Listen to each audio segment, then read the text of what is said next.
ఈ బ్రహ్మర్షి పితామహ పత్రి మహారాజ్ నామకరణంతో అలరారుతున్నటువంటి ఈ పిరమిడ్ ప్రథమ వార్షికోత్సవం మన భాషలో పుట్టినరోజు జరుపుకుంటోంది. ఈ కేకు కటింగ్ ముందు ఒక 2 నిమిషాలు నా గురించి మీకు పరిచయం చేసుకొని కార్యక్రమాన్ని మనం ముందుకు తీసుకెళ్దాం. ధ్యానం బాగుందా? నాకు నోటితో చెప్పండి. నాకు వినపడలా, వెనకాల నుంచి వినపడడం లేదు. నాన్న లైట్ కొంచెం క్రాస్ చేయవా కొద్దిగా, నాకు ఎవరు కనిపించట్లేదు, కళ్ళ మీద అద్దాల మీద పడి. ఒక్కసారి నా గురించి అందరూ థ్యాంక్ యూ. గోవిందా, జై శ్రీరామ్, జై శ్రీరామ్, జై శ్రీరామ్. పత్రి మహారాజ్ కి, సదానంద యోగీశ్వర మహారాజ్ కి, గౌతమ బుద్ధునికి, నూకాలమ్మ తల్లికి జై శ్రీరామ్. నా పేరు పిప్పళ్ళ ప్రసాదరావు అండి. అది పశ్చిమ గోదావరి జిల్లా భీమవరం. ఒక 40 సంవత్సరాల నుంచి షిరిడి సాయిబాబా భజనలు చేస్తూ, మరొక ప్రక్క అయ్యప్ప, అమ్మవారు, ఆంజనేయ స్వామి మాలలు వేసుకుంటూ నేను ఒక గురుస్వామిగా భీమవరంలో అలరారుతూ చక్కగా ఉన్నాను. అనే సమయానికి 2003లో నా గురుదేవులు పత్రి మహారాజు నా జీవితంలోకి రావడం, అప్పటి నుంచి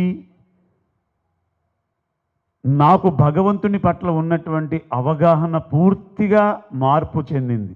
ఏమిటి అంటే, అప్పటి వరకు నేను క్యాలెండర్లను, గుళ్ళల్లోనూ, ఎక్కడో తీర్థయాత్రలోనూ, క్షేత్రాల్లోనే భగవంతుడు ఉంటాడనుకుని సంవత్సరానికి 4 పర్యాయాలు 5 పర్యాయాలు షిరిడి ప్రవేశమే సర్వదుఃఖ పరిహారమని ఆ వర్డ్కి ఎప్పుడు చదువుకున్నా ఏదైనా దుఃఖం వచ్చిందంటే టికెట్లు తీసుకుని షిరిడి వెళ్ళేవాడిని.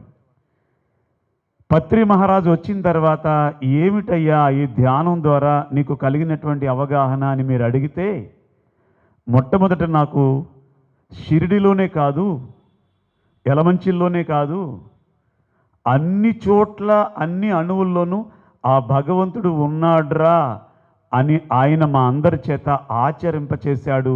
మొదటి అనుభవం పత్రి మహారాజుతో. అప్పుడు అందరిలో ఉన్నాడు అనుకున్నాను. 41 రోజు ధ్యానం చేయి, కూర్చో అన్నాడు. కానీ మనం ఎక్కడింటాం? మనకి కొబ్బరికాయలు ఎప్పుడు కొడదామా, పూజలు ఎప్పుడు చేద్దామని 20 సంవత్సరాలు అలవాటు పడి ఉన్నాను నేను. చెయ్యిలా ధ్యానం. అదే టైంలో నా భార్యకి ఆ మాట ఇంజెక్ట్ అయింది. ఎందుకంటే ఆవిడ అప్పటికే చిన్న కీళ్లవాతం అనేటటువంటి అనారోగ్యంతో ఉంది. ఓకే, ధ్యానం చేస్తే సర్వరోగ హరిని అంటున్నాడు కదా ఈ గెడ్డం ఆయన. మా ఆయన అలాగ చేయట్లేదు, చూద్దామని చెప్పి మా మేడం ధ్యానం మొదలు పెడితే, ఆ వాణి మేడం లాంటి ఒక తల్లి, అమ్మ ఒట్టి ధ్యానం కాదు, చిన్న పిరమిడ్ కొనుక్కొని దాని కింద కూర్చో, ఇంకా ఎక్కువ ఫలితం ఉంటుందంటే 250 రూపాయలు పెట్టి పిరమిడ్ కొనుక్కొని కిటికీ కట్టుకొని దాని కింద కూర్చొని 41 రోజు ధ్యానం చేయడం. దీర్ఘకాలిక వ్యాధులని కొన్ని ఉన్నాయి మనకి, షుగరు, బీపీ అలా కొన్ని ఉన్నాయి. అవి ఒకసారి వచ్చినాయి అంటే దాన్ని మెయింటెనెన్స్ చేయాలి కానీ తగ్గవు. కానీ కీళ్లవాతం కూడా దీర్ఘకాలిక రోగమే. డాక్టర్ రాజశేఖర్ వర్మ గారని ఆయన చేసేవారు, ఆర్థోపెడిక్, మా మేడంకి వైద్యం. ఆయన నిర్ధారించాడు. 41 రోజు ధ్యానం తర్వాత బ్లడ్ టెస్ట్లు అన్నీ చేయిస్తే, ఏం చేశారు మీరు అన్నారు. ఏం సార్ అన్నాను. అరే ఏ టెస్ట్లోనూ కూడా ఆ రోగం కనిపించట్లేదు, ఏం చేశారంటే, అదేదో పిరమిడ్ అట్టండి, 41 రోజు నుంచి డైలీ 3 గంటలు 4 గంటలు ధ్యానం చేయమంటే అది చేస్తుంది మా మేడం అన్నారు. ఆ డాక్టర్ గారు కూడా ఆ హాస్పిటల్లో 4x4 పిరమిడ్ అవుట్ పేషెంట్లు ఉండేటటువంటి ఆ ప్లేస్లో కట్టి, ఎవరన్నా వస్తే నేను పిలిచే వరకు అక్కడ కూర్చుని కళ్ళు మూసుకోండి, ఇంకేం చెయ్యక్కర్లేదని చెప్తున్నాడు. ప్రజెంట్ కూడా అలా ఆ రోగం నుంచి బయటపడిన తర్వాత నాకు నమ్మకం కలిగి నేను ఒక 41 రోజు ధ్యానం చేస్తే అర్థమైంది, బయట ఉన్నటువంటి భగవంతుడు నాలో కూడా ఉన్నాడు అని. ఆ నాలో ఉన్నటువంటి భగవంతుణ్ణి ఇంకా ఇంకా ధ్యానం చేస్తూ ధ్యాన ప్రచారం చేస్తే నాలో ఉండడం కాదు, నేను కూడా భగవంతుణ్ణే అనే విషయం అవగాహనకు వచ్చి ఆ రోజు నుంచి అంటే సుమారుగా 2004 నుంచి నాకు ఈ సంగీతంలో మెడిటేషన్కి భిక్ష పెట్టింది కూడా నా వైజాగ్ స్టీల్ ప్లాంటే. ఎన్నోసార్లు చెప్పాను, నా మొదటి ప్రోగ్రాం వైజాగ్ స్టీల్ ప్లాంట్లోనే జరిగింది. మెడిటేషన్ మొదటి ప్రోగ్రాం. అంతకుముందు కొన్ని వేల ప్రోగ్రాంలు చేశాను. ఆ రోజు నుంచి ఈ రోజు వరకు అన్ని గ్రామాలు అన్ని పట్టణాలు తిరుగుతూ ఈ ధ్యానం చేయిస్తూ ఇంకొక మీకు అనుభవం చెప్పాలి. ఎందుకు మీరు ఇంతంత దూరాలు, ఎందుకంటే యాక్చువల్గా మేము ఇదే ఇన్స్ట్రుమెంట్స్తో ఇదే మేడంతో ఈ పాటలు బదులు అంటే నారాయణ నారాయణ శివ కాలభైరవ అనే పాటల కంటే ఇంకా 1000 ఉన్నాయి కదా, తగ్గేదేలే అని ఆ పాటలు కూడా వెళ్తాం మేము ప్రోగ్రాములకి. ఒక్కొక్క ప్రోగ్రామ్కి 50 నుంచి ₹1,00,000 తీసుకుంటాను నేను, పెళ్ళిళ్ళకి పేరెంటాళ్ళకి. కానీ అవి వచ్చినా సరే వేరే టీంకి పురమాయించుకుని నేను ఈ ప్రోగ్రాంలకు ఎందుకు వస్తాను అంటే దానికి కారణం నా పెద్ద కుమారుడు మోహన్ కుమార్ అని చెప్పి, వాడు 10th క్లాసు ఒక మంచి కాలేజీలో మంచి స్కూల్లోనే చదివించాను. కానీ ఏమైందో తెలియదు, 4 సబ్జెక్టులు ఫెయిల్ అయ్యాడు. ఇంకా వాడికి చదువు రాదేమో అని చెప్పి ఒక చిన్న ఫ్యాక్టరీలో ఐస్ ఫ్యాక్టరీలో ఒక ఉద్యోగానికి పెడితే ఆ ఐస్ ఫ్యాక్టరీ పక్కనే ఇటువంటి ఒక ఆలయంలో ఒక పిరమిడ్ మాస్టర్ క్లాస్ చెప్తున్నాడు. ఆ పైన ఎక్కడో గొట్టాలు కడితే ఆ గొట్టాల్లోంచి ఫ్యాక్టరీలో కనపడుతున్నాయి. కేవలం స్టూడెంట్స్ ఫెయిల్ అవ్వడానికి కారణం చదవకపోవడం కాదు, వాళ్ళకు ఉన్నటువంటి ఫీర్ భయం వల్ల మాత్రమే వాళ్ళు ఎగ్జామ్ ఫెయిల్ అవుతున్నారు తప్ప అందరూ వెరీ గుడ్ అని చెప్పాడు. అయితే నేను ఫెయిల్ అవ్వడానికి కారణం భయమా అని చెప్పి ఆ మాస్టర్ని కలవడం, ఆ మాస్టర్ నువ్వు కూడా ధ్యానం చేయనానా అని చెప్పి ఎలా చదవాలో ధ్యానం చేస్తూ చెప్తే అలా చదివాడు. సప్లిమెంటరీలో 4 సబ్జెక్టులు పాస్ అయ్యాడు. ఇంటర్మీడియట్ బైపీసీ గ్రూప్ చదువుతానంటే జాయిన్ చేశాను చైతన్య కాలేజీలో. ఫస్ట్ ఇయర్ అన్ని సబ్జెక్టులు పాస్ అయ్యాడు. సెకండ్ ఇయర్ అదే ధ్యానం చేస్తూ ధ్యాన ప్రచారం చేస్తూ చక్కగా చదువుకోవడం వల్ల వాడికి కలిగినటువంటి లాభం ఏంటంటే చైతన్య జూనియర్ కాలేజీ పశ్చిమ గోదావరి జిల్లా నుంచి గోల్డ్ మెడల్ తీసుకున్నాడు బైపీసీ గ్రూప్లో. బైపీసీలో అది చదువుకున్న తర్వాత బయాలజీ అది బీఫార్మసీ శివకాశీలో సీట్ వచ్చింది ఫ్రీగా వాడికి. వాళ్ళే ఎదురు అన్నీ పెట్టి చదివించుకున్నారు. అది అయిన తర్వాత మళ్ళీ కంచిలో ఎంఫార్మసీకి సీట్ వచ్చింది, అది చదువుకొని ఇప్పుడు హ్యాపీగా నాగార్జున సాగర్లో నాట్కో ఫార్మసీలో హెచ్ఓడిగా చేస్తూ ఆ ఏరియా అంతా ధ్యాన ప్రచారం చేస్తూ అక్కడే తిరుమలనాథ పిరమిడ్ ధ్యాన మందిరం అని మొన్నే ఓపెన్ అయింది, 70/70 పిరమిడ్. ఆ పిరమిడ్కి వెళ్తూ సేవ చేసుకుంటూ వాడి జీవితం 3 పువ్వులు 6 కాయలుగా గడుపుకోవడం ఇప్పటికి జరుగుతుంది.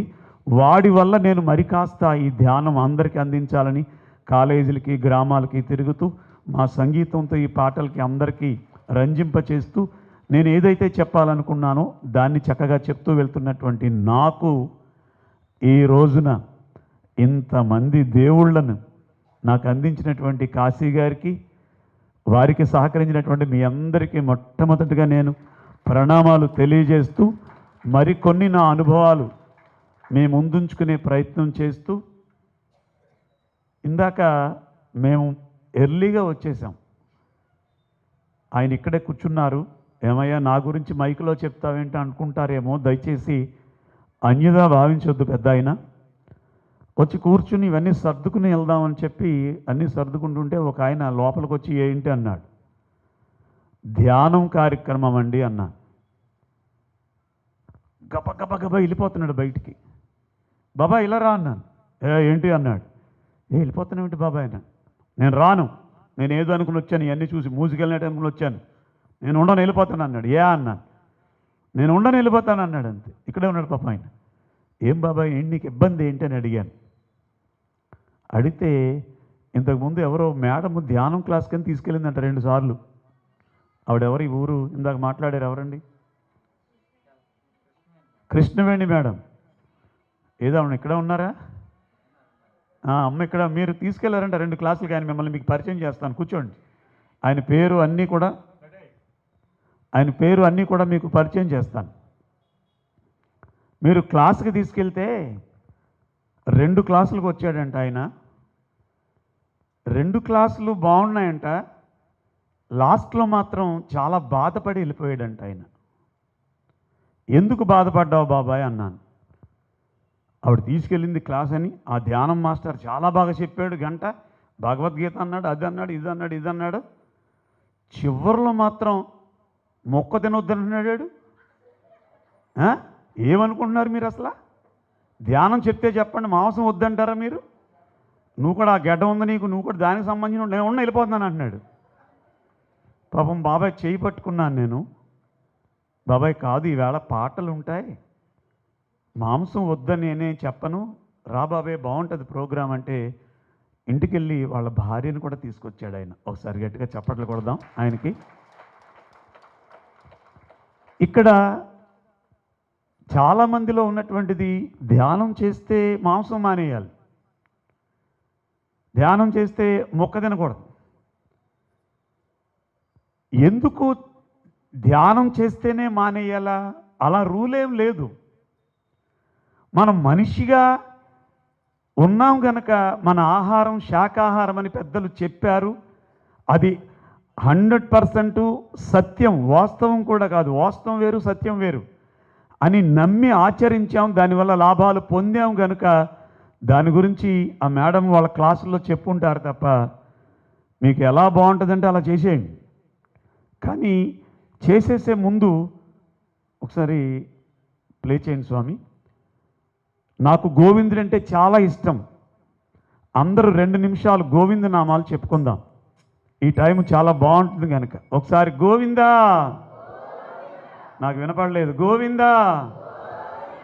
శ్రీనివాస శ్రీ వెంకటేశ భక్తవత్సల భాగవత ప్రియ నిత్య నిర్మల నీలమేఘ శ్యామ పురాణ పురుష పుండరీకాక్ష.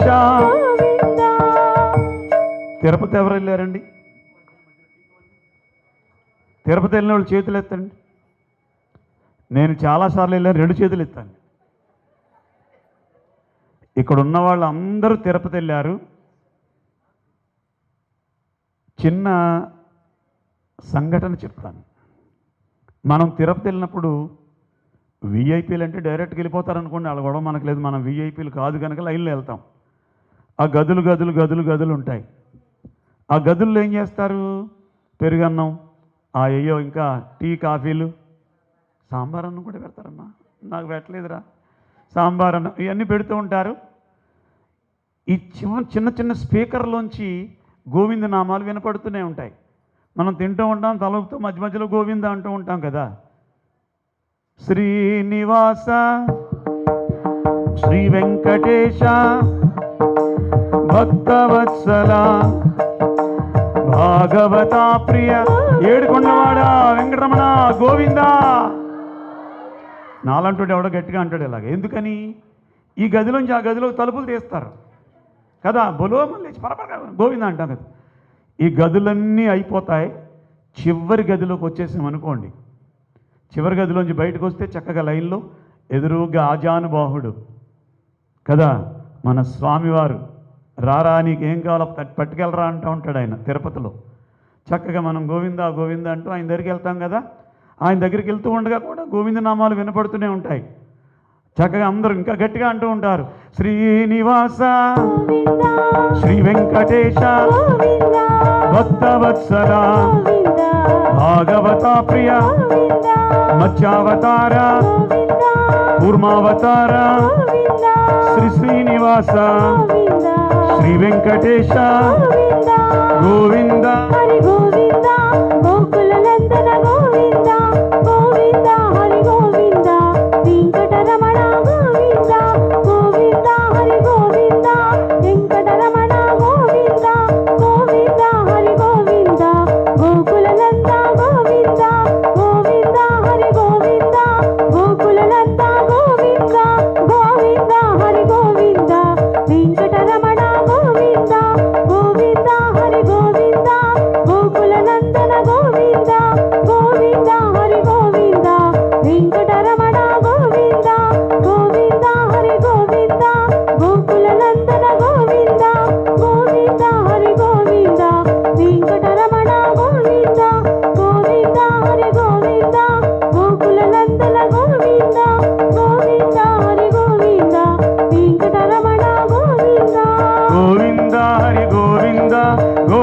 నందన Govinda Govinda Hari Govinda Venkataramana Govinda Matsyavatara Govinda కూర్మావతార Govinda Shri Srinivasa Govinda వరహావతార Govinda Matsyavatara Govinda కూర్మావతార Govinda Shri Srinivasa Govinda ఏడుకొండవాడ Venkataramana Govinda.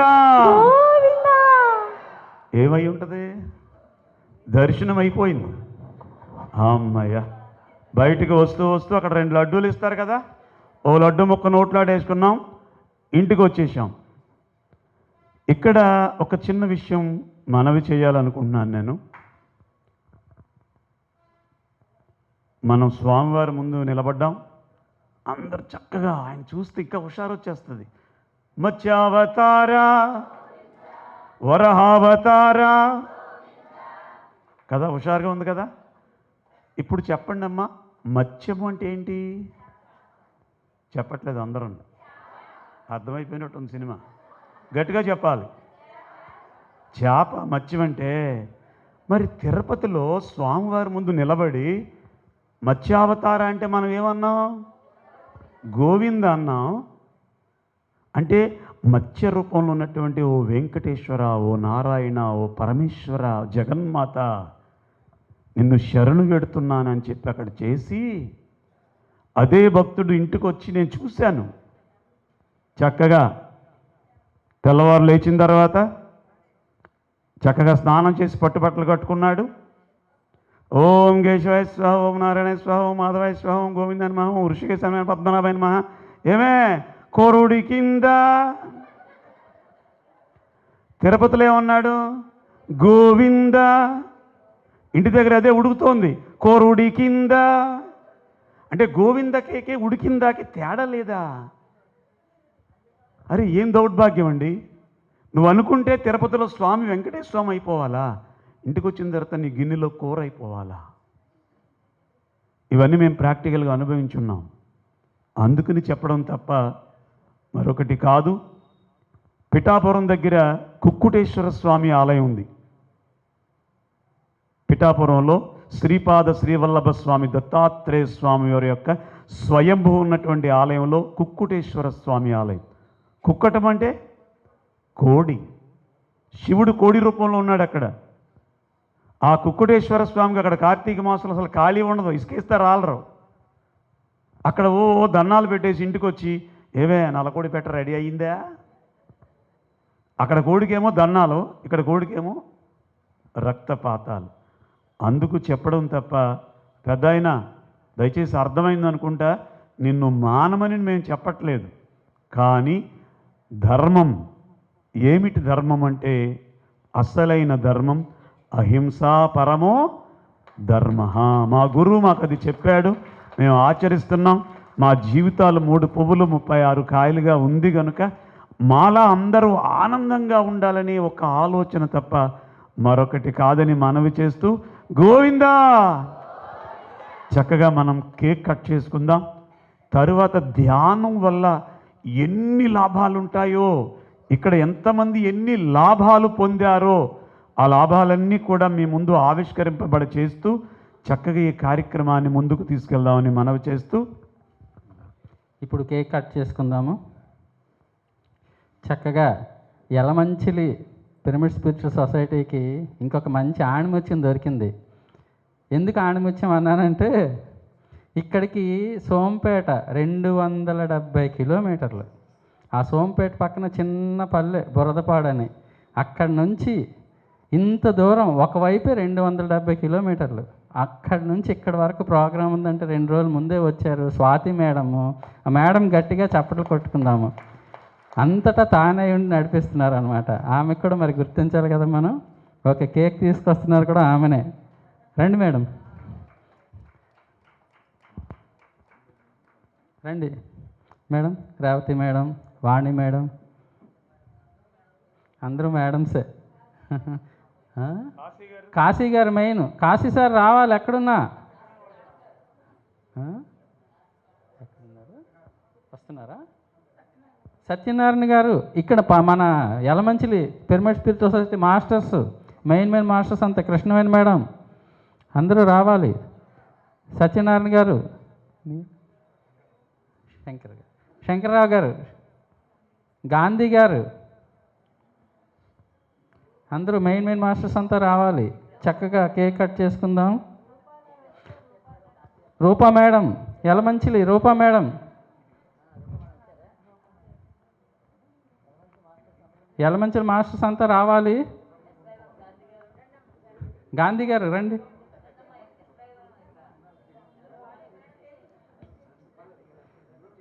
Kanumuru Jyothi madam from NTR colony Anakapalli రండి మేడం. స్వాతి మేడం కూడా రావాలి. 270 కిలోమీటర్లు మనకి ఇక్కడ నుంచి. కట్ చేసింది. ఒకసారి గట్టిగా చప్పట్లు కొట్టుకుందాం.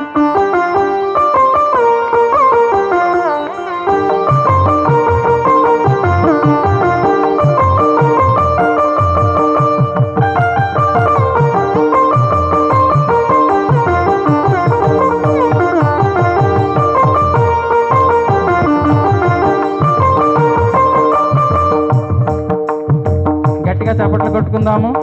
చక్కగా శివ సార్ కేక్ తినిపిస్తున్నారు.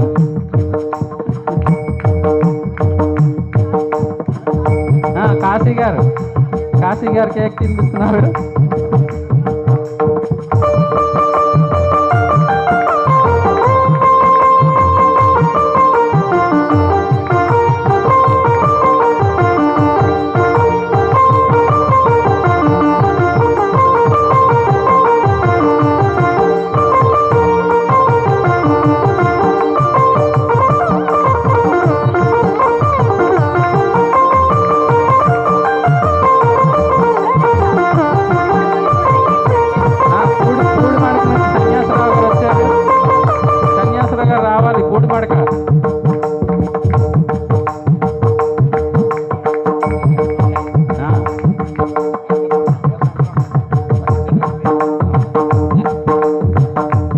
రూపా మేడం గారు వచ్చారు.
చక్కగా మరి బ్రహ్మర్షి పితామహ పత్రిజీ ధ్యాన మందిరం ప్రథమ వార్షికోత్సవ వేడుకలు చాలా అద్భుతంగా జరుపుకుంటున్నాము. అందులో భాగంగా కేక్ని చాలా అద్భుతంగా మన ప్రీతం మాస్టర్స్ అందరూ కట్ చేసి తినిపించుకున్నాము. అద్భుతం.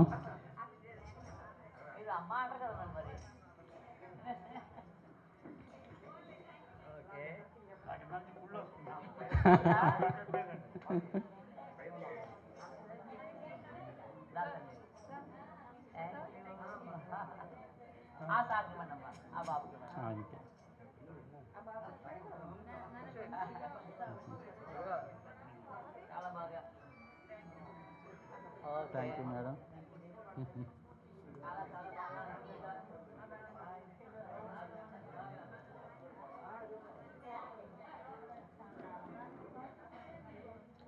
ఓకే, మళ్ళీ చక్కగా అద్భుతంగా మరి కేక్ని కట్ చేసుకున్నాము. యలమంచిలి మాస్టర్స్ ఎంతో సాదరంగా మన ప్రథమ వార్షికోత్సవ వేడుకలకి చాలామంది విచ్చేశారు. విచ్చేసిన ఆత్మ బంధువులందరికీ బ్రహ్మర్షి పిరమిడ్ ధ్యాన మందిరం తరపున కృతజ్ఞతలు. మరలా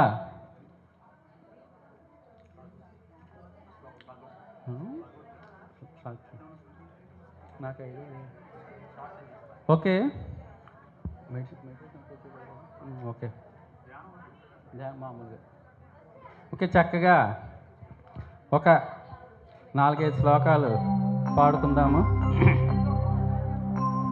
పార్థాయ ప్రతిబోధిత భగవతా నారాయణేన స్వయం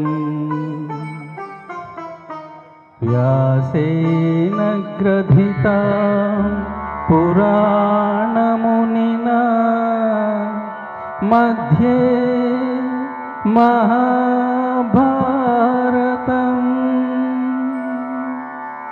అద్వైతామృతవర్షిణి భగవతి అష్టాదశాధ్యాయిని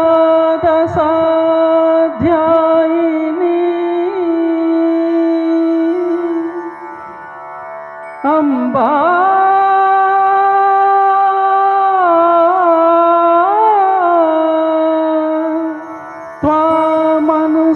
త్వామనుసంధామి భగవద్గీతే భవద్వేషిణి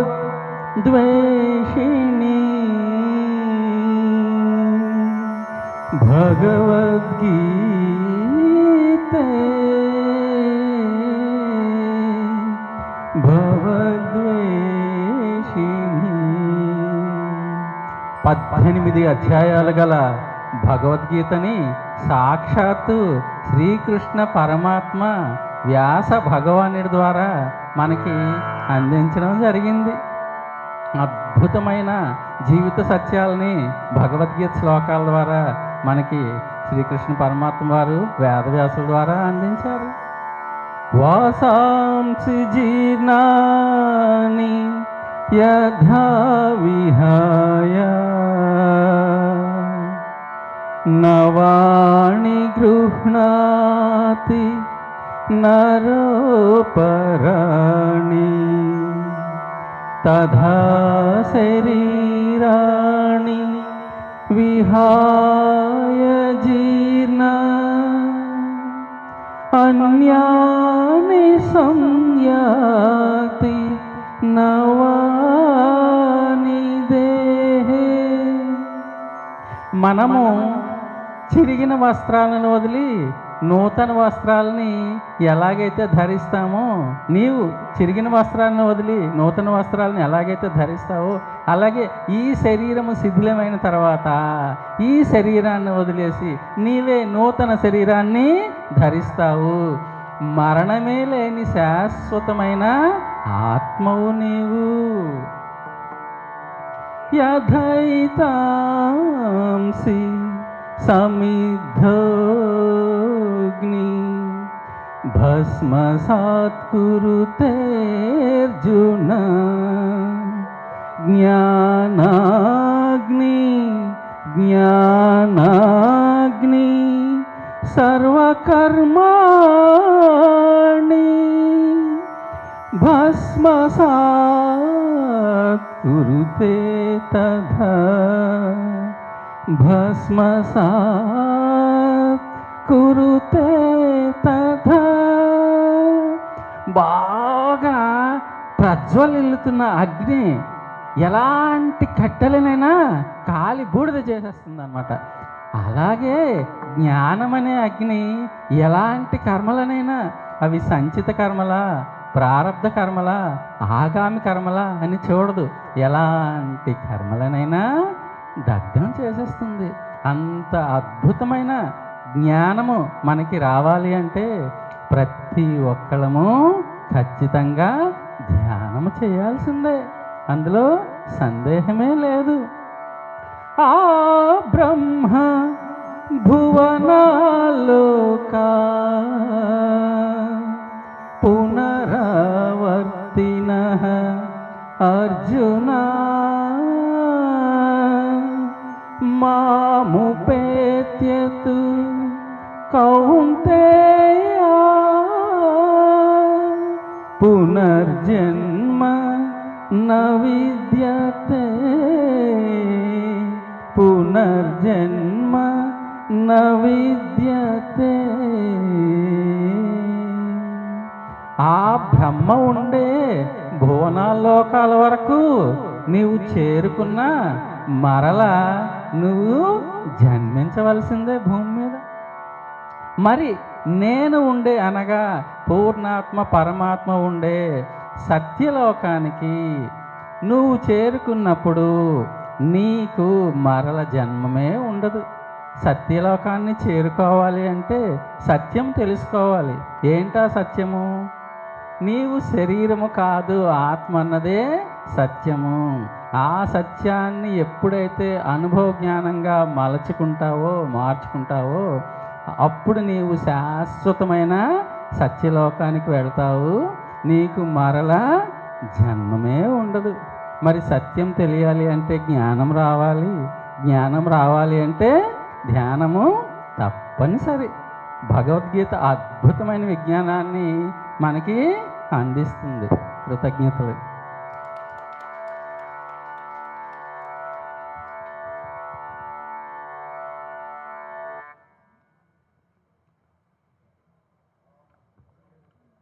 ఈ విశ్వానికి అందింపబడినటువంటి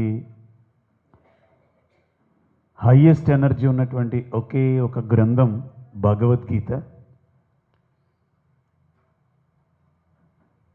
ఆ భగవద్గీత గురించి ఎంత అద్భుతంగానో ఆనాడు పత్రి మహారాజ్ మనందరికీ ప్రబోధం చేస్తే, ఈరోజు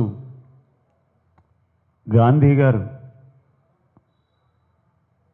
ఆయన మాట్లాడుతుంటే మనకు చెప్తున్నట్లు ఉండదు. ఆయన ఏదో గారం చేస్తున్నట్టు ఉంటుంది. ఆయన మాట చిన్నపిల్లలు గారం పడతారు చూడండి, నాకు పెట్టవాము అని, అలా అంత తీయగా ఉంటుంది. ఒకసారి ఆయనకి మనం గట్టిగా చప్పట్లతో ధన్యవాదాలు తెలియజేస్తూ, ఈరోజు ఈ వేదిక ముందు ఇంతమంది దేవుళ్ళు రావడానికి మరొక చక్కని తల్లి రూపమ్మ ఉందమ్మ ఇక్కడ. ఎంత కష్టపడిందో ఆ బంగారు తల్లి. ఆ మేడం కూడా ఒకసారి మనం గట్టిగా చప్పట్లతో, ఆ మైక్లో పాపం తన వాయిస్ అంతా పెట్టి ఇంతమందిని రప్పించింది. ధన్యవాదాలు తల్లి. ధ్యానం సర్వరోగహరిణి, ధ్యానం సకల భోగకారిణి, ధ్యానం సత్యజ్ఞాన ప్రసాదిని. ఈ మూడు మాటలే పత్రి మహారాజ్ తీసుకున్నటువంటి మాటలు. దాన్ని ఎంతోమందికి అనుభవపూర్వకంగా అనుభవంలో తీసుకొచ్చి వాళ్ళ చేతే అనుభవాలు చెప్పిస్తూ సుమారు 127 దేశాలు ఆయన ఫిజికల్ బాడీ విడిచిపెట్టేసరికి 127 దేశాలకి విస్తరింపచేసి ఒక 2 సంవత్సరాల క్రితం ఆయన శరీరాన్ని విడిచిపెడితే, అప్పటి నుంచి మరింత మెగా శాకాహార ర్యాలీలు అని చెప్పి ఎన్నెన్నో కార్యక్రమాలు నిర్వర్తిస్తూ పిఎస్ఎస్ఎం మూమెంట్, పిఎంసి ఛానల్ ద్వారా మరింత వైభవపేతంగా ఈ కార్యక్రమాలను ముందుకు తీసుకెళ్తుండగా,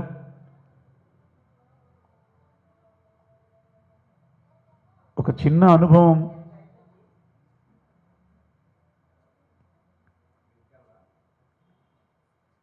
పత్రి మహారాజ్ ఎక్కడో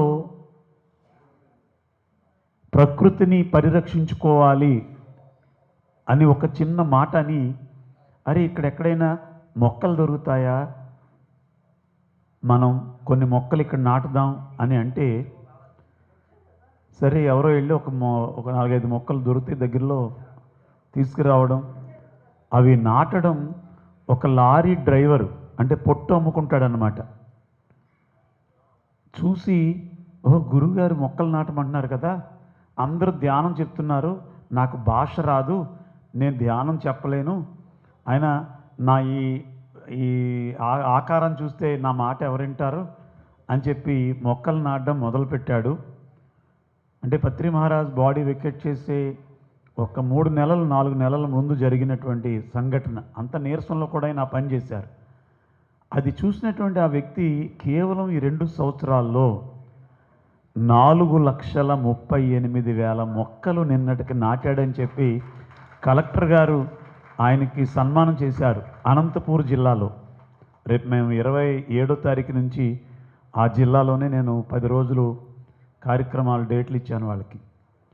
అతను ఫోన్ చేసి నన్ను గురువుగారు కూడా అండు మామా మామా అంటాడు. మామా నిన్నటికి 4,37,000 మొక్కలు అయిపోయినాయి మామ, నువ్వు వచ్చిన 10 రోజుల్లో ఒక 10,000 మొక్కలైనా సరే పంచిపెట్టేయాలి మామ, నువ్వు కూడా పొద్దుట నాతో పాటు గోచెట్టుకు రావాలి మామ అన్నాడు. అంటే మొక్కలు నాటడానికి సాయంత్రం ప్రోగ్రాంలో అరేంజ్ చేసాడంట, పొద్దుట నేను కూడా వెళ్ళి ఆయనతో పాటు మొక్కలు నాటాలన్నమాట. 100%. అంటే పత్రిజీ గారి నోట్లోంచి వచ్చినటువంటి ఒక్క మాటని వేదంగా భావించి ఈ ప్రపంచానికి ధ్యానాన్ని అందిస్తున్నది పిఎస్ఎస్ మూమెంట్, ముఖ్యంగా పిఎంసి ఛానల్ అని చెప్పి మీ అందరికీ మరొక్కసారి మనవి చేస్తూ, ఈ జగన్మాత మీద మరొక చక్కని పాట మనందరి జీవితాల్లో ఆనందం నింపాలని, ఆ ఆనంద రససుందరిని మనం ఒకసారి మేము ధ్యానం చేస్తూ వింటాము అంటే అది మీ ఇష్టం. లేదు గురువుగారు ఇందాక కళ్ళు మూసుకునే విన్నాం కదా, ఓ 2-3 పాటలు కళ్ళు తెరిచి వింటాం తర్వాత చూద్దామండి అని అంటే అది మీకు ఎలా బాగుంటే అలా చేయండి. లాస్ట్లో మనం ఒక 20 నిమిషాలు మళ్ళీ శివనామంతో ధ్యానం చేయిస్తాను. ఏమిటి ఆ ధ్యానంలో ప్రత్యేకత అంటే, ధ్యానం చేస్తేనే 10 రెట్లు ఫలితం వస్తే, సంగీతాన్ని మేళవించి ధ్యానం చేస్తే 80 రెట్లు ఫలితం వస్తుంది. అది గణపతి సచ్చిదానంద స్వామీజీ వారు నిరూపణ చేశారు. కానీ అది ఎందుకో ప్రాచుర్యంలోకి ఎక్కువగా వెళ్ళలేదు అనేటటువంటిది ఆలోచన కూడా ఉండేది మా కళాకారులకి. కానీ పత్రిజీ గారు ప్రారంభం నుంచి కూడా ఆయన వేణునాదంతో, మేడం కెమెరా ముందు అలా తిరగకూడదు, ప్లీజ్ సిట్ హియర్, అసలు ముందుకు రావద్దు, ఇంకా ఆ బంగారానికి ఒకసారి గట్టిగా చెప్పకూడదు, మనకంటే ఏ పని లేదు. ఆవిడకి అస్తమాట ఫోన్ చేసి ఎక్కడ కూర్చోవాలి, ఏం చేయాలి, ఎలాగా ఎలా రావాలి అన్ని పాపం తను బాగా లీడ్ చేస్తుంది. నీ పేరమ్మా? స్వాతికి ఒకసారి గట్టిగా చెప్పడలు కొట్టండి. ఎక్కడున్నాం మనం ఇందాక? గోవిందా అలా అంటే గుర్తు వస్తుంది నాకు. అలా ఆయన చెప్పినటువంటి ఆ చిన్న మాట, ప్రకృతిని పరిరక్షిద్దామంటే, ఒక లారీ తోలుకుని వేరుశనగ పొట్టు తోలుకునే ఒకటి సామాన్యుడు 2 సంవత్సరాల్లో 4,38,000 మొక్కలు నాటి, మళ్ళీ ఆ నాటిన మొక్కనల్లా సంరక్షించుకుంటూ ఎవరొకరికి బాధ్యత చెప్తూ, ఈ 10 మొక్కలు మీరు చూడాలండి, ఈ 20 మొక్కలు మీరు చూడాలండి. మొక్క చచ్చిపోయి మళ్ళీ చిన్న జడిపింతాడు, మొక్క చచ్చిపోయిందా మీ ఇంట్లో ఎదురు దొరుకుద్ది అంటాడంటే. మనం చెప్పాను అలా అనకూడదు నాన్న, కొన్ని మొక్కలు కొన్ని ఇబ్బంది పడతాయి, మన చేతుల్లో ఏముండదు, అలా భయపెట్టొద్దు, నీ పని నువ్వు చేయి, ఆ పని అది జరుగుతుంది అని చెప్పడం జరిగింది. మరి అటువంటి ఎన్నో అనుభూతులు. బ్రహ్మం ఒక్కటే పరబ్రహ్మం ఒక్కటే అని అన్నమయ్య చెప్పిన,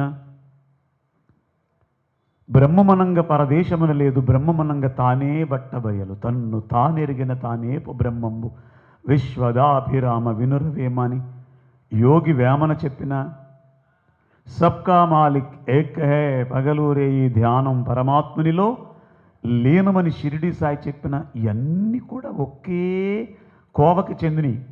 కాకపోతే ఎవరికి నచ్చిన విధానంలో, మనకు అర్థమయ్యే విధానంలో వాళ్ళు చెప్పుకుంటూ వచ్చారు.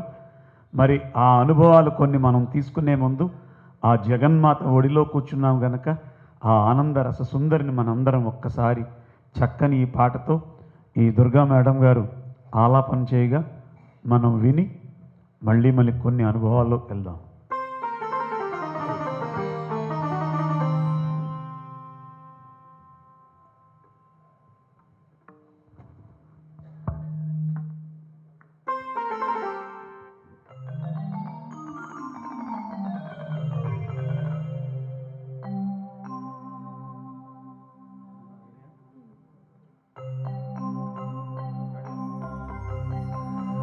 ఆనంద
గోవింద భలే ఉందండి.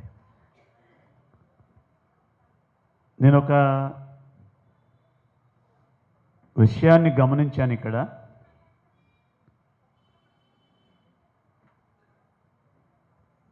ఆ విషయాన్ని మీ ముందు ఆవిష్కరించి, ఇది మళ్ళీ గమ్మున ఎవరికి చెప్పకండి, తెలిసిపోయిందంటే నా పరువు పోద్ది.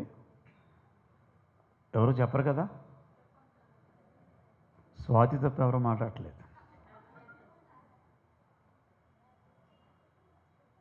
రోజు మధ్యాహ్నం 4 గంటలకి భోంచేస్తే తిరిగి మరుసటి రోజు మధ్యాహ్నం 4 గంటలకి భోజనం చేసేవాడిని నేను.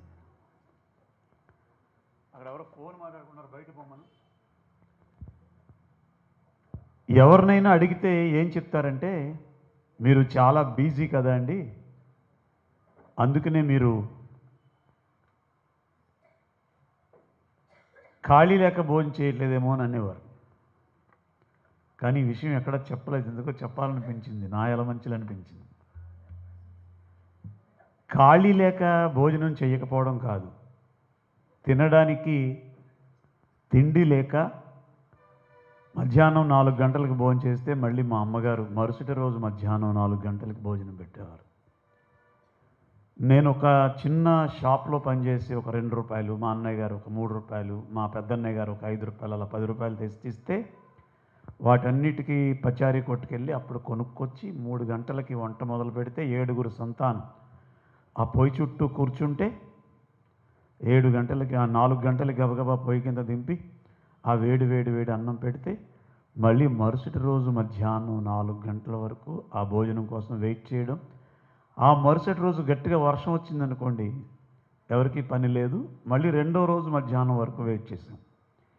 కానీ నేను మాత్రం ఆకలితో ఎప్పుడు లేను, అందరికంటే చిన్నవాడిని నేను. రాత్రి 10ంటికి మా అమ్మగారు లేపి, రే నానా బోతెందుకెళ్ళే అంటే ఆ నిద్ర ముఖాన్ని లేచి మెల్లిగా లేస్తే ఆ ముద్దలు చేసి పెడితే తినేసి పడుకునేవాడిని. కానీ అది ఎలా వచ్చిందనేది తెలియదు. అది ఎలా వచ్చింది అంటే, నేను అందరికంటే బుడ్డవాడిని కదా, రేపు మధ్యాహ్నం దాకా ఇది ఉండలేడని చెప్పి మా అమ్మగారు తన భోజనాన్ని పౌటి చెంగుతో మూసేసి దాచి ఆ రాత్రికి ఆ భోజనం నాకు పెట్టింది మా అమ్మ. అలా పెట్టినటువంటి కారణం చేత కొన్నాళ్ళు తను పూర్తి ఆహారం లేకపోవడం వల్ల ఆ తల్లికి టీబీ వచ్చింది. ఆ టీబీతోటి ఆవిడ శరీరాన్ని విడిచిపెట్టేసింది. సరే, నేను ధ్యానంలోకి వచ్చాను, ధ్యానం చేస్తున్నాను. విజయవాడ జక్కా రాఘవరావు మేడం ఉంది, పద్మమ్మని. నాన్న ఆత్మలతో మనం వెళ్ళిపోయిన సోల్స్తో కూడా మనం మాట్లాడవచ్చని కొంత ప్రాక్టికల్గా నాకు అందులో తర్ఫీదు ఇచ్చి, ఎలా మనం వాళ్ళతో మనం ఎనర్జీస్ ఎలా షేర్ చేసుకోవచ్చు అన్నీ చెప్పిన తర్వాత నాకు మొట్టమొదట కలిగిన విషయం ఏంటంటే, మా అమ్మగారితో మాట్లాడాలి అని. అప్పుడు సరే కూర్చున్నాను. ఓజో అని చెప్పి వాణి మేడం కూడా తెలిసి ఇవన్నీ ఓజో వేసి కూర్చున్నాను నేను. మా అమ్మగారిని ఆహ్వానిస్తే వచ్చారు. అమ్మ ఏంటి ఇలాగా, ఎందుకు నువ్వు వెళ్ళిపోయావు అంత ఎర్లీగా అని చెప్తే ఆవిడ చెప్పిన మాట ఒకటే, నాన్న నీ గురించి నేను భోజనం మానేసాను, టీబీ వచ్చిందిరా, మరి ఆ రోగ లక్షణానికి సంబంధించి కొంతకాలం ఉండి వెళ్ళిపోవాలి, నీ గురించి వెళ్ళిపోయాను అంది. నాకు కొంచెం షాక్ కొట్టింది. ఎందుకమ్మా అంటే, నా 7గురు సంతానంలో పత్రిజీ గారిని అర్థం చేసుకొని ఆ లోక కళ్యాణ కార్యక్రమంలో భాగస్థులయ్యే అవకాశం నీకొక్కటే ఇచ్చింది ప్రకృతి, అందుకుని నీ గురించి, నీ శరీరం గురించి నా శరీరాన్ని వదిలేశాను అని. ఆ మాట అన్నప్పటి నుంచి ఇంకా ఏ రోజుని నేను ఇంట్లో లేను, రోజు తిరగడమే.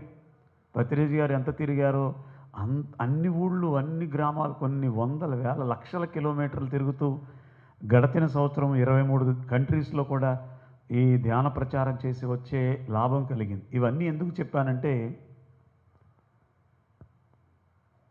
మనం ఒక్కళ్ళని మర్చిపోయాం, అందుకే మన జీవితాల్లో కొన్ని వెలుతులు ఉన్నాయని చెప్పారు మా అమ్మగారు కూడా. ఆ మర్చిపోయిన వాళ్ళు ఎవరు అంటే, పత్రి గారు కూడా అక్కడే స్టార్ట్ చేశాడు ప్రచారం. ఎవరిని మర్చిపోయామంటే, మన చిన్నప్పుడు మనం ఏదైనా అపస్వరాలు మాట్లాడితే మన తాత ముత్తాతలు ఒక మాట అనేవారు, ఏయ్ నోరు జాగ్రత్త, పైన దేవతలు తిరుగుతున్నారు అనేవారా? వాళ్ళ పేరేంటి? గట్టిగా చెప్పాలి. ఇప్పుడు అసలు వాళ్ళ ప్రస్తావన ఉందా ఎక్కడైనా? ఎక్కడ లేదు, మర్చిపోయాం మనం. పూర్వం మన పెద్దవాళ్ళందరూ వాళ్ళ అధీనంలో ఉండేవారు. ఏంటి తదాస్తు దేవతల పని? మనం ఏం మాట్లాడినా వాళ్ళు పైనుంచి తదాస్తు అంటారు. తదాస్తు అంటే తేట తెలుగులో అర్థం అలా జరుగు గాక. చెప్పండి ఇంకా గట్టిగా.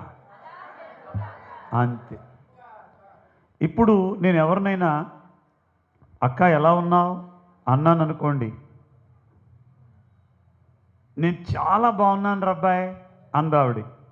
ఇప్పుడు పైన ఉన్న వాళ్ళు ఏమన్నారు? తదాస్తు. ఇప్పుడు అక్క ఎలా ఉంటుంది చెప్పాలి గట్టిగా? చాలా బాగుంటుంది. కానీ దౌర్భాగ్యం ఏంటంటే ఇప్పుడు ఎవరిని పలకరించినా అక్క ఎలా ఉన్నావంటే మోకాళ్ళు నొప్పులురా, కాళ్ళు చేతులు లాగేస్తున్నాయి, ఆ నొప్పులురా ఈ నొప్పులురా నా బొంద నొప్పులురా అని నీకున్నటువంటి అష్టమ దరిద్రాలన్నీ కూడా నిన్ను పలకరించిన వాళ్ళతో చెప్తుంటే ఏమవుద్ది? అక్క ఎలా ఉన్నావు అన్నాను, ఆవిడేమంది? మోకాళ్ళు నొప్పులు అంది. వాళ్ళు ఏమన్నారు? నడువు నొప్పి అంది. వాళ్ళు ఏమన్నారు? ఈ తదాస్తులు ఏదో ఒక గుండె నొప్పికి దారి తీసి ఆ బకెట్ తన్నేస్తారు వాళ్ళు. అందుకుని నోటిలోని మాట నుదుటి మీద వ్రాత, ఈ మాటతో ప్రారంభమైంది పిఎస్ఎస్ మూమెంటు. ఎందుకంటే పత్రిజీ గారితో కారులో ఎన్నోసార్లు తిరిగేవాడిని. గురుగారు మీరు అసలు ప్రచారం ఎక్కడి నుంచి మొదలు పెట్టారంటే ఇక్కడి నుంచి మొదలు పెట్టాను రా అన్నాడు ఆయన. మన పూర్వీకులు అనేవారు నోరు బాగుంటే ఊరు బాగుంటుంది, కానీ మనకు నోరు అక్కలదు, ఊరు అవసరం లేదు. కానీ పత్రిజీ గారి కొత్త వరవడి తీసుకొచ్చి నీ నోటిలోని మాట నీ నుదుటి మీద వ్రాత అంటే అర్థం ఏమిటంటే నోటిలోంచి ఏ మాట వచ్చినా నేను చాలా బాగున్నాను అని చెప్పండి. ఇప్పుడు ఎలా ఉన్నారు అందరూ? ఇంక ఎప్పుడు కూడా మన గోల బయట వాళ్ళకి చెప్పుకోకూడదు. యాక్చువల్గా మనం ఆ టైంలో కొంచెం తలనొప్పితో ఎండలో తిరిగి వచ్చాం, అనీజీగా ఉన్నాం, ఓకే. కానీ దీన్ని ముందు కదా మనకి తదాస్తు దేవతలు ఉన్నారు కదా, అవన్నీ హీల్ అవ్వాలి కదా. అప్పుడు ఏమనాలంటే నేను చాలా అంటే తలనొప్పి తగ్గుతుంది, కాళ్ళు నొప్పులు తగ్గుతాయి, అనీజీ తగ్గుతుంది, సంసారాలు బాగుంటాయి, వ్యాపారం ఎలా ఉంది అంటే చాలా బాగుంది అన్నారు. మీ ఆయన గారు ఎలా చూసుకుంటున్నారు? నిజంగా ఇంటికి వెళ్తే కీకీ అంటూ ఉంటాడు. కీకీ అంటాడని నాకు చెప్తే ఉపయోగం ఉందా? కానీ మార్చుకోండి. నీ జీవితం నీ చేతుల్లో ఉందని ఒక పుస్తకం వచ్చింది. వినీలాకాశంలో వింత కాంతి అని రమణ భగవానుడు పుస్తకం ఒకటి ఉంటుంది. అందులో వాక్క్షేత్రం గురించే ఉంటుంది పూర్తిగా. ఇది ఒక్కటి మార్చుకుంటే నీ జీవితం 3 పువ్వులు 6 కాదు 36 కాయలుగా ఉంటుంది. తిరుగులేదన్నమాట. సరే గట్టిగా చెప్పట్లు కొడదాం. అక్కడ స్టార్ట్ చేసినటువంటి ఆ మహానుభావుడు 20 సంవత్సరాలు ధ్యానం చేసి ప్రచారం చేసిన తర్వాత నాకు ఒక చిన్న విషయం అర్థమైంది. ఏమిటి అంటే భృగుట ముడి. చెప్పండి అందరు గట్టిగా చెప్పాలి. ఎవరన్నా విన్నారా? ఇది విన్నారా? భృగుట అంటే ఈ బొట్టు పెట్టుకునే స్థానం. అక్కడ ముడి ఉంటుందటండి. ఇక్కడ ఎవరికైతే ముడి ఉందో వాళ్ళు ఎన్నాళ్ళు ధ్యానం చేసినా ఎక్కడ వేసిన గొంగలి అక్కడే ఉంటుంది. చక్కగా వ్యాపారం జరుగుతోంది, కానీ లాభాలు రావట్లా. దానికి కారణం ఇక్కడ ముడి ఉంది. ఈ భృగుటలో ఎవరికి ముడి ఉంటుందో వాళ్ళ జీవితం అన్బ్యాలెన్స్డ్గా ఉంటుంది. అసలు ఈ భృగుట ముడి ఎలా పడుతుంది, దాన్ని ఎలా విప్పారు తీసుకోవాలి అనేది కేవలం ఒక 27 నెలల క్రితం నేను ఒక గురుగారి ద్వారా తెలుసుకున్నాను. నేను ఆ విషయాన్ని మీ ముందుంచే ముందు చక్కగా బ్రహ్మం ఒక్కటే పరబ్రహ్మం ఒక్కటే అన్నమయ్య కీర్తనలు 2-3 పాడండి గురువుగారిని అడిగారు. చక్కగా ఆ అమ్మతోటి ఆ బ్రహ్మం ఒక్కటే పాట పాడుకున్న తర్వాత ఈ భృగుట ముడి ఏమిటో తెలుసుకుందాం. ఇది ఎంత ఈజీగా ఇప్పేయచ్చో ఈ ముడి. అది తెలియక కొట్టుకు చస్తున్నారు జనం. ఎంత ఈజీయో పత్రిజీ గారు కూడా చెప్పారు, అర్థం అవ్వలేదు నాకు ఆ రోజు. కానీ తర్వాత ప్రాక్టికల్గా ఒక ఆయన చూపిస్తే అప్పుడు దాని తర్వాత ఒక 40 రోజులు 41 రోజులు ధ్యానంలో నేను ఆ భృగుటముడి విప్పారదీసేటటువంటి ధ్యానాన్ని చేసిన తర్వాత నా లైఫ్ ఎంత హ్యాపీగా ఉందో, మీరందరూ అంత హ్యాపీగా ఉండాలని ఆ భృగుట ముడి ఎలా ఓపెన్ చేసుకోవాలో ఇక్కడ కేవలం ధ్యానంలో అని కాదు, సంసారం బాగలేదు ఇక్కడ ముడి ఉంది, ఆర్థికంగా ఇబ్బందులు ఉన్నాయి ఇక్కడ ముడి ఉంది, నీ లైఫే అన్బ్యాలెన్స్డ్గా ఉంది ఇక్కడ ముడి ఉంది. ఆ ముడి తీసేస్తే దీనికి ₹1 ఖర్చు లేదు, ఏ గురువు దగ్గరికి వెళ్ళవలసిన పని లేదు, నీ దగ్గరే ఉంది ఆ ఆయుధం. ఆ ఆయుధం ఏంటో మీకు తెలియచేసే ముందు ఒక చక్కని నామం పాడుకొని మళ్ళీ మనం కార్యక్రమంలోకి వెళదాం. జై శ్రీరామ్.